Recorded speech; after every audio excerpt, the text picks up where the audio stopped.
Hello friends, मैं प्रीति आपके अपने चैनल मंत्रा एजुकेशन हम में एक बार फिर से बहुत बहुत स्वागत करती हूँ। आज की क्लास शुरू करने से पहले मैं आज आपसे कुछ बात करना चाहती हूँ। सबसे पहले तो आपसे जो है आपके पेपर थे, उम्मीद करती हूँ सभी के पेपर बहुत अच्छे गए होंगे। लेकिन इस दौरान जो है आपने बहुत सारे कमेंट्स किए, तो उसके लिए मैं माफ़ी चाहती हूँ कि मैं उन कमेंट्स का जवाब नहीं दे पाई। और कुछ स्टूडेंट्स ने अपने टॉपिक्स भी हैं जो बताए थे, जो मैं नहीं डाल पाई, कुछ ऑफिशियल रीज़न, कोई पर्सनल रीज़न की वजह से जो है मैं नहीं कर पाई हूँ। तो उसके लिए मैं माफ़ी चाहती हूँ। और साथ ही साथ मैं धन्यवाद देना चाहती हूँ, थैंक यू करना चाहती हूँ कि मेरे ना होने के बाद भी आप लोगों ने मेरी वीडियोस को बहुत प्यार दिया, लाइक किया, साथ ही साथ सब्सक्राइब किया चैनल को। और इस दौरान जो है मेरे ना होने के बाद जो है आपने मेरे चैनल्स को इतना प्यार देने के बाद जो है मेरे 1000 से ऊपर जो है सब्सक्राइबर हुए और लाइक भी बहुत सारा आया। तो उसके लिए सभी सब्सक्राइबर को मेरी तरफ से धन्यवाद।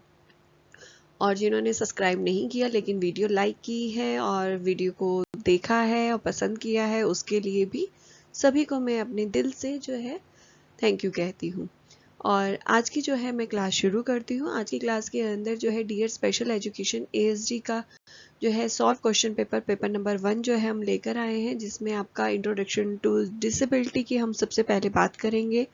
ये जो पेपर है सभी कोर्सेज के अंदर कॉमन पेपर है, सभी को है, सभी के लिए पेपर में आया हुआ है। और कुछ क्वेश्चंस जो है कम ज़्यादा हैं, अदरवाइज पेपर जो है सबका सेम है। मैंने इसलिए SD का उठाया है, जो 60 नंबर का सबसे हाईएस्ट है, उसी में ही ID वालों का जो है एक आधा क्वेश्चंस कम होके आता है, बट क्वेश्चन जो है सेम होते हैं।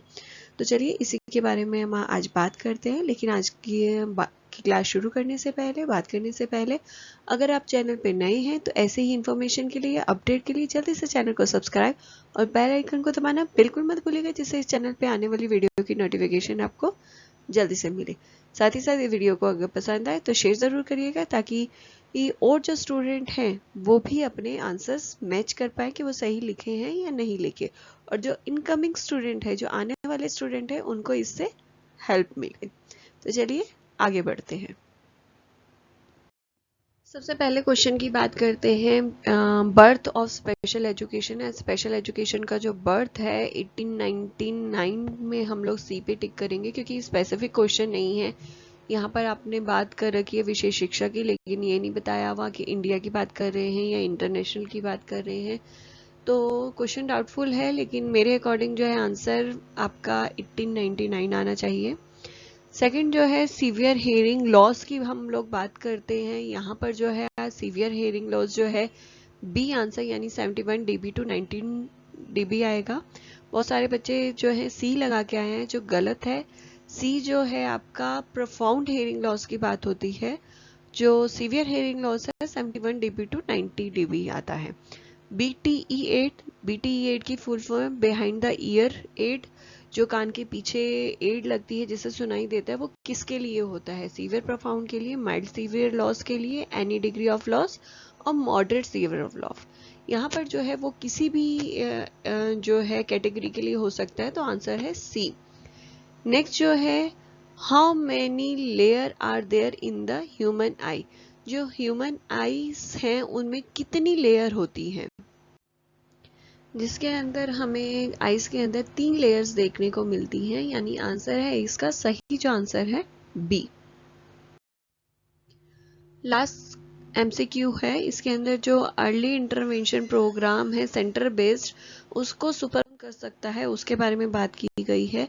तो इसमें जो है paediatrician, public health nurse, special teacher, तीनों ही सुपरवाइज कर सकते हैं। तो सही आंसर इसका जो है D आएगा। नेक्स्ट सेशन के अंदर फिलिंग द ब्लैंक्स है, जिसमें सबसे पहला आपका जो है ICIDH की फुल फॉर्म पूछी गई है, international classification impairment disability and handicap. Next RPWD act 2016, इसको इसी नाम से जाना जाता है, लेकिन उसको लागू जो किया गया था जून 2017 के अंदर लागू किया गया था। फर्स्ट इंटरनेशनल ईयर जो है कब मनाया गया था? 1981 के अंदर। उसके बाद जो है आपका ब्रेल सिस्टम 1832 में आया था, लेकिन उसको डेवलप किया था लुइस ब्रेल ने। तो उन्हीं के नाम के ऊपर उनके ब्रेल का नाम रखा गया था। नेक्स्ट जो है inability to perform functional activity is called, जो अगर कोई पर्सन जो है फंक्शन एक्टिविटी सही तरीके से परफॉर्म करने के लिए नहीं कर पा रहा है तो उसको क्या कहेंगे। यानी आप इसमें अपना ICIDH WHO का जो मॉडल था उसको आप याद कर सकते हैं। उसके अंदर स्पेशल जो है बोला गया था सबसे पहले जो है आपका फंक्शंस, आपके बॉडी फंक्शन या बॉडी स्ट्रक्चर जो है लिमिटेशन है, उसके बाद आपका एक्टिविटी लिमिटेशन है, उसके बाद पार्टिसिपेशन रिस्ट्रिक्शंस है। यहाँ पर जो बात हो रही है फंक्शन एक्टिविटी की लिमिटेशन की बात हो रही है, तो यानी सही आंसर जो है आप इसमें लिख सकते थे function activity limitation according to IC जो आपका WHO का मॉडल है या आपका ICDH मॉडल के अकॉर्डिंग आप डिसेबिलिटी भी लिख सकते थे, तो दोनों ही आंसर सही होंगे। नेक्स्ट जो है आपका ट्रू और फॉल्स है, जिसके अंदर सबसे पहला पूछा गया है कि RCI जो है किसके अंडर में आता है, ministry of human resource development के नहीं, ministry of human resource development के अंडर में RCI नहीं आता है, RCI आता है ministry of social justice and empowerment के अंदर, यानी पहला आपका आंसर गलत है। उसके बाद इंडियन लिटरेसी एक्ट जो है 1912 में आया, बिल्कुल सही। उसके बाद आपका सिंतार जो है वो कहाँ लोकेटेड है, उड़ीसा में, बिल्कुल सही है। उसके बाद जो है आपका नेक्स्ट है रीडिंग इंग्लिश लेटर, जो है अगर डी को कोई पर्सन जो है बी पढ़ रहा है इंडिकेट कर रहा है तो वो डिसलेक्सिया होगा, बिल्कुल। जब हमने डिसलेक्सिया की बात करते हैं, लेक्सिया होता है रीडिंग और डिस होता है उसकी कमी, तो यहाँ पर जो है रीडिंग की कमी आ रही है, तो ये आंसर सही होगा। नेक्स्ट है the founder of director of NIMH Secunderabad is doctor DK Menon. यहाँ पर जो है फाउंडर जो है वो नहीं थे, तो इसका आंसर जो है गलत होगा।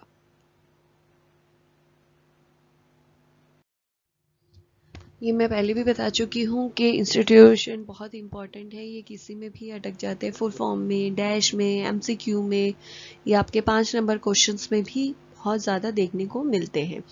तो इस बार जो है 5 नंबर के क्वेश्चंस में जो है नहीं अटका, लेकिन मैचिंग में अटक गया और टोटल आपके 5 नंबर ही बनते हैं। अगर आपको लोकेशन याद है तो पूरे 5 नंबर आपके पक्के। तो इसमें सबसे पहला जो है निबिड की बात की गई है। निबिड जो हमारा सबसे पहला तेलंगाना ई है, वो ऑप्शन सही है। उसके बाद आपका national institute of empowerment of person with visual disabilities, इसका जो है सही आंसर है डी, उत्तराखंड।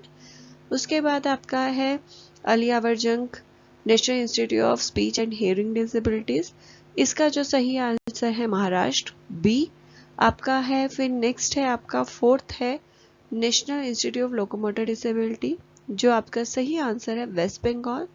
उसके बाद लास्ट आपका निपमेट, जो आपका पेपर करवा रहा है तो वो आपको पता ही होना चाहिए, वो आपका आता है तमिलनाडु में। अगर आपके ये पांचों अगर आपके याद थे और आपने सही किए हैं तो 5 नंबर आपके पक्के। नेक्स्ट आपका मैंने पहले भी बोला था कि डेफिनेशन बहुत ज़्यादा देखने को मिलती है, तो इसके अंदर जो है ऑटिज्म की डेफिनेशन, आपकी intellectual disability, blindness, multiple disability की जो डेफिनेशन देखने को मिली है, और write down any 2 main role of national institute of empowerment of person with multiple disability, उसके कोई भी 2 रोल बताने थे। ऑटिज्म की डेफिनेशन जो है आपका नेशनल ट्रस्ट के अकॉर्डिंग लिखनी थी आपको, क्योंकि RPWD एक्ट के अंदर कोई भी जो है डेफिनेशन नहीं दे रखी ऑटिज्म की, उसमें ऑटिज्म स्पेक्ट्रम डिसऑर्डर की है। और इंटेलेक्चुअल डिसेबिलिटी की भी आपको लिखनी थी RPWD एक्ट के अंदर से, और डिफाइंड ब्लाइंडनेस आप लिख सकते थे। तो उसके बाद जो है इसका मल्टीपल डिसेबिलिटी, और रोल जो है national institute of multiple disability के, तो बहुत सारे रोल हैं, स्पेशल एजुकेशन देना, रिसर्च वर्क करना, और इसके साथ साथ जो है आपके ट्रेनिंग प्रोग्राम्स को रन करना, ये सारे जो रोल हैं इसके हैं। आपका अवेयरनेस फैलाना, अवेयरनेस प्रोग्राम चलाना, ये सब जो है काम इनके हैं, तो आप ये लिख सकते थे। तो चलिए आगे देखते हैं।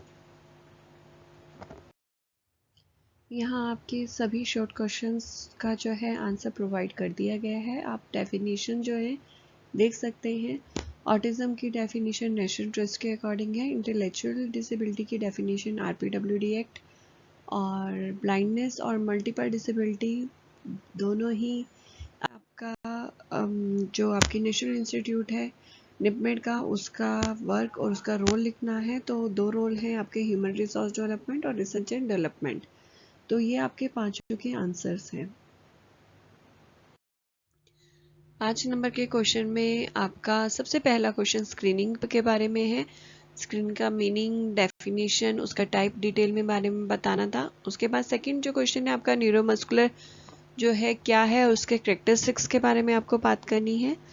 नेक्स्ट जो है आपका लर्निंग डिसेबिलिटी और उसके कैरेक्टरिस्टिक्स में, इसमें आप क्या कर सकते थे, लर्निंग डिसेबिलिटी की डेफिनेशन बताते हुए उसके बाद जो उसके कैरेक्टरिस्टिक्स हैं आपके, उसके टाइप्स लिखते और टाइप्स के जो कैरेक्टरिस्टिक्स लिख देते, तो वो उसके ही कैरेक्टरिस्टिक्स लर्निंग डिसेबिलिटी के हो सकते थे, या आप सीधा सभी के मिक्स करके भी लिख देते तो भी आपका वो आंसर ठीक है। उसके बाद आपका जो है फोर्थ आपका प्रिवेंशन, सेकेंडरी प्रिवेंशन के बारे में आपको बताना था, जिसमें आपको सबसे पहले प्रिवेंशन के बारे क्या है, उसके 3 टाइप्स बताने, देन उसको सेकेंडरी वाले को आप डिटेल में बता सकते हैं। उसके बाद हमारा स्पेशल एजुकेटर के किन्हीं भी 2 जो रोल है उसको एक्सप्लेन करना था अच्छे से डिटेल में। और 10 नंबर के अंदर आपका सेरेब्रल पाल्सी क्या है, उसके कॉज और उसके कैरेक्टरिस्टिक्स के बारे में बताना है। 10 नंबर के सेकंड क्वेश्चन के अंदर आपका अर्ली आइडेंटिफिकेशन, अर्ली इंटरवेंशन क्या होता है, और इन दोनों के जो मॉडल हैं यानी होम बेस्ड मॉडल और सेंटर बेस्ड मॉडल, उसके बारे में आपको बताना था। और थर्ड जो आपका मिक्स्ड मॉडल होता है जो आपके सिलेबस में नहीं है लेकिन आप उसको भी बता सकते हैं। थर्ड जो है आपका बिहेवियर मॉडिफिकेशन टेक्निक्स बतानी है, जो बिहेवियर मॉडिफिकेशन के लिए काम करती है इंटेलेक्चुअल डिसेबिलिटी के लिए, तो उसके बारे में आपको लिखना है। तो यहाँ पर बहुत सारे जो हैं हम लोग क्लासेस ले चुके हैं। स्क्रीनिंग के बारे में मैं आपको बता चुकी हूँ, हमारी क्लास हो चुकी है। लर्निंग डिसेबिलिटी के बारे में क्लास हो चुकी है, प्रिवेंशन की क्लास हो चुकी है, साथ ही साथ हमने बिहेवियर मॉडिफिकेशन टेक्निक्स के बारे में भी हमने बात की है। इन सभी जो जिनके मैं क्लासेस ले चुकी हूँ डिस्क्रिप्शन में लिंक दे दूंगी, तो आप वहाँ से जाके देख सकते हैं।